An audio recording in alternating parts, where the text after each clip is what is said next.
Hello, how are you? Hope everybody's doing well. I've got a pretty simple problem here. It's one of these problems where you buy something, sell it, buy the same thing or something else, and sell it again. So pretty simple, but I want to go through this one because I've seen some incorrect answers. But so we'll just jump right into this one. How about that? I bought a Ferrari for $200,000. I personally didn't really, but let's just bear with me here. It's just a story. I bought a Ferrari for $200,000. I sold it for $220,000. I bought another Ferrari for $230,000, and I sold it for $260,000. How much did I earn? And keep in mind, we're not dealing with like fees, taxes, insurance costs, anything. We're looking at these numbers, okay? We have four numbers here. This is all we're looking at. So our answer is just based on this. We're not dealing with other factors. All right. So how much did he earn? What do you think? All right, so there's a few ways that you can go about this. You could look at the first sale where you sold it for 220,000. You had bought it for 200,000. 220,000 minus 200,000 is 20,000. So in the first sale, you earned $20,000. In the second sale, it was 260,000 was the selling price, 230,000 was the purchase price. The difference is 30,000. So that's the second sale. He made prof I made a profit both times. You add those up and you get $50,000 total profit. Profit is revenue minus expenses. And in this case, I said it's a simple problem. The only expenses we had were the 200,000 and the 230,000. The revenue, I'm sorry, I've got that. Yeah, that's right.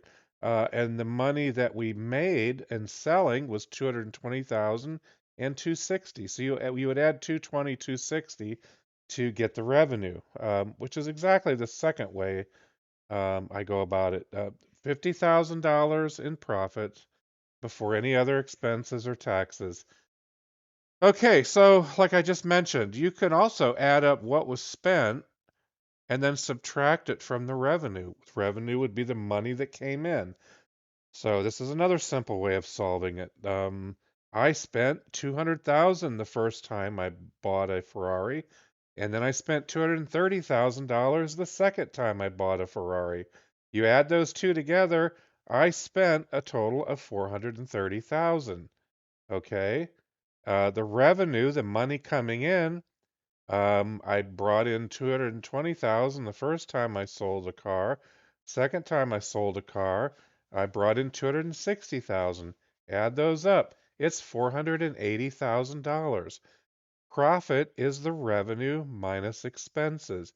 So the profit would be $480,000 minus $430,000. Again, $50,000 profit. A lot of people get confused on this problem. They get confused over how much money this person had to start with. Almost every one of these problems I've ever seen, I bought a cow, I bought a horse, I bought a watch. A lot of people get hung up over how much money this person had to spend. Well, they only had 200,000 to begin with. How could they go back and buy the thing for 230 when they only sold it for 220,000? Yeah, people are getting really confused over that stuff and not getting the correct arithmetic here. Another way, look at this, like an algebra problem. Let X represent the amount of money I had available before buying any cars. Nobody knows how much money I had. I certainly, in real life, I didn't have enough money to do this, but nobody knows how much money I had in my wallet, in my bank account, sewn in the mattress, in the bed, how much I had in my cookie jar, my Swiss bank accounts, buried in a hole in the backyard. Nobody knows that. Obviously, when you read the problem, I must have had enough money to spend uh, 200,000 the first time, and I had enough money to spend 230,000 the second time. So I had to have at least that much money to do all these purchases, right? So if you solve it like an algebra problem, you say X is the amount of money I had to start with. You subtract the 200,000 I spent at the beginning, add 220,000, which is the amount I sold it for the first time. Then you subtract the amount I spent buying the second Ferrari, which is 230,000, and then you add 260,000, which is the selling price of the second Ferrari. And when you do all that, you end up with this. You end up with X plus 50,000. So what does that mean, X plus 50,000? It means no matter how much money I had to start with, which is represented by X, I end up with X plus 50,000. I end up with 50,000 more than I started with. So instead of having X amount of money to begin with, I now have X plus 50,000. So if I had, 500,000 to begin with. If X was $500,000, well, I now have 550,000. So you can play with these numbers all day long, and you're going to end up with 50,000 more. Now, one of the really confusing things, I actually had somebody respond when I tried to explain all this, and basically he said, "What a load of rubbish." He started with 200,000 and ended with 260,000. So the difference between the two is 60,000. So, and this is another common mistake that people make. They think, well, he bought it for so much at the beginning, sold it for so much at the end, ignore everything that happens in the middle. Well, that makes absolutely no sense. And I can easily show that because when I look at this, I say, really, what a load of rubbish. I mean, let's look at his faulty logic for a moment. If you think it only matters what happens at the beginning and the end, you can easily make up a problem to just blow that out of the water. And the example I used here was, say you bought a watch for $10. You then sold it for $1 million. Then you buy the watch back. It could be a different watch. It could be the same watch. Doesn't matter. You buy the watch again for $11. What a deal, right? Who would do that? It makes no sense. I get it. That really makes no sense, but it could happen. You buy the watch again for $11. Somebody sells it back to you. You then sell it again for $12.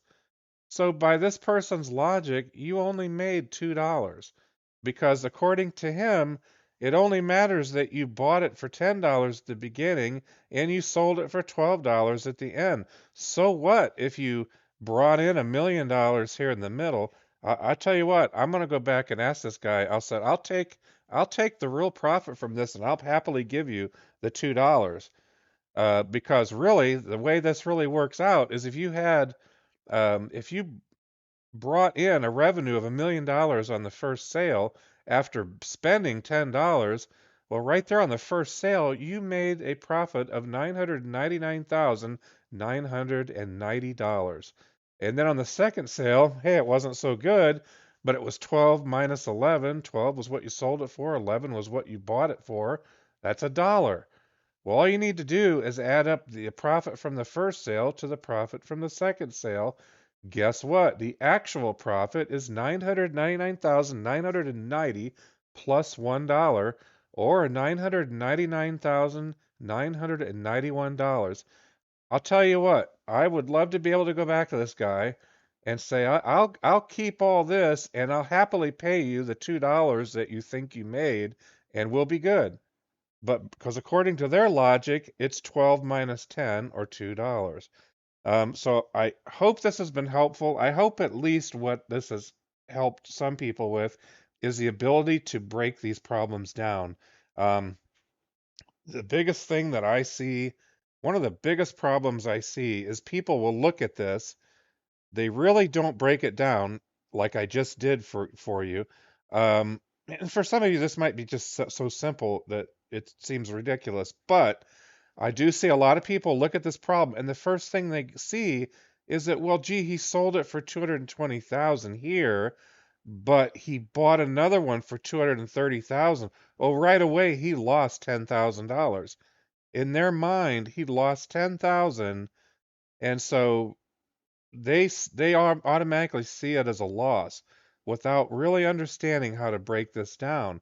You need to look at it and go, okay, I spent money here. I spent money here. I had money coming in here and money coming in here. How can I figure this out? And I just showed three different ways of breaking this problem down. And I think that's where a lot of people are failing. They're failing in the ability to break this problem down and understand it. So it's very important to have good reading comprehension and good problem solving skills to be able to break it down. So I hope it's been helpful. Please consider liking, sharing, subscribing, and I look forward to seeing you in the next video.